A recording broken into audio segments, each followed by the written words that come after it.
बुद्ध का ज्ञान में आपका सबका स्वागत है। एक बार भगवान गौतम बुद्ध अपने शिष्यों के साथ किसी पर्वतीय स्थल पर ठहरे थे।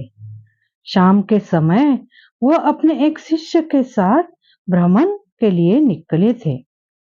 दोनों प्रकृति के मोहक दृश्य का आनंद ले रहे थे।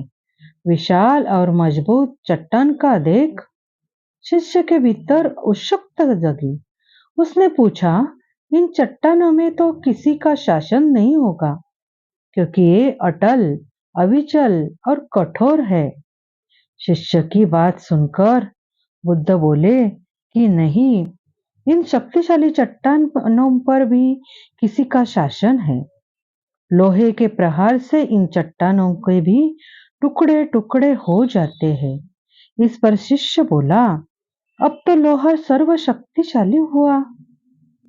बुद्ध मुस्कुराकर और बोले, नहीं, अग्नि अपने ताप से लोहे का रूप परिवर्तित कर सकती है। उन्हें धैर्यपूर्वक सुन रहा शिष्य बोला, इसका मतलब अग्नि सबसे शक्तिशाली है।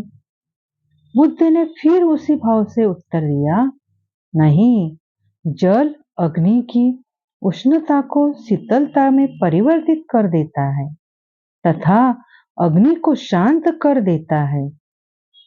शिष्य कुछ सोचने लगा था।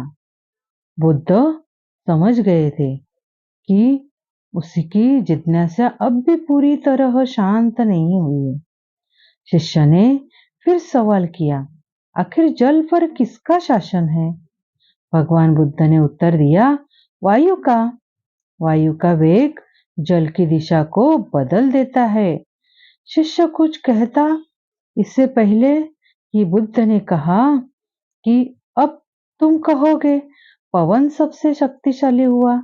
नहीं, पवन सबसे शक्तिशाली नहीं है। सबसे शक्तिशाली है मनुष्य की संकल्प शक्ति, क्योंकि इसी से पृथ्वी, जल, वायु, अग्नि इत्यादि को नियंत्रित किया जाता है।